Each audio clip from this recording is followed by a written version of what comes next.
Wil je in het Nederlands iets afspreken met een vriend, maar weet je niet precies wat je moet zeggen? In 5 minuten oefen je hoe je vraagt of iemand tijd heeft, hoe je een voorstel doet en hoe je samen een tijd en plaats afspreekt. Je leert ook hoe je voorstelt om daarna nog iets samen te doen. Laten we beginnen. Luister eerst naar het hele gesprek. Je hoeft nog niet ieder woord te begrijpen.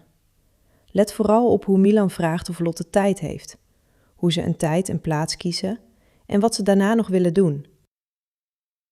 Hey, heb je zaterdag tijd? Ja, volgens mij wel. Waarom? Zullen we koffie drinken in de stad? Ja, leuk. Hoe laat? Om 2 uur? Prima. Waar zullen we afspreken? Bij het station? Is goed. Wil je daarna nog even wandelen? Ja, gezellig. Misschien in het park? Leuk idee. Tot zaterdag.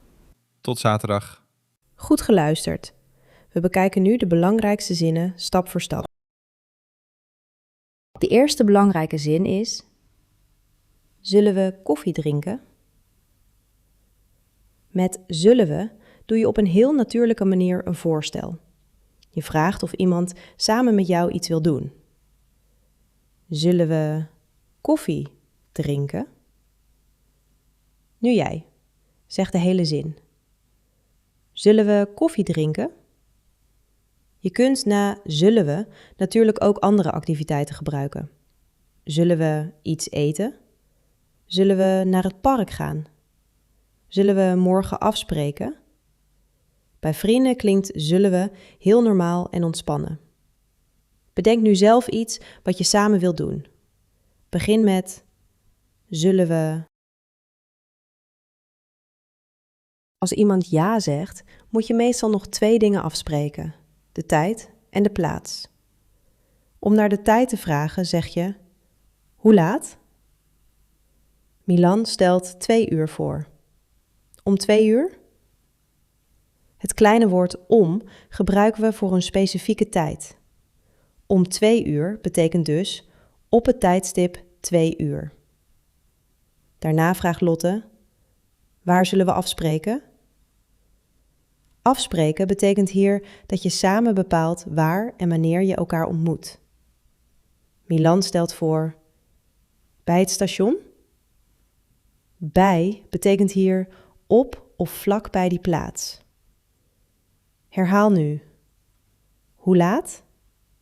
Om 2 uur. Waar zullen we afspreken? Bij het station. Soms wil je na de eerste activiteit nog iets samen doen. Lotte vraagt: wil je daarna nog even wandelen? Daarna betekent na wat jullie eerst gaan doen. Ze gaan eerst koffie drinken en daarna wandelen. Wandelen betekent rustig te voet ergens naartoe gaan of een stukje lopen. En nog even maakt de uitnodiging licht en ontspannen. Milan antwoordt: ja, gezellig. Gezellig hoor je heel vaak in Nederland. Hier betekent het dat samen wandelen leuk en prettig klinkt. Daarna stelt Milan een plaats voor. Misschien in het park? Met misschien doe je een zacht voorstel. Je laat ruimte voor de ander om iets anders te kiezen. Herhaal nu. Wil je daarna nog even wandelen? Ja, gezellig. Misschien in het park? Hier zijn 4 handige zinnen waarmee je zelf plannen kunt maken.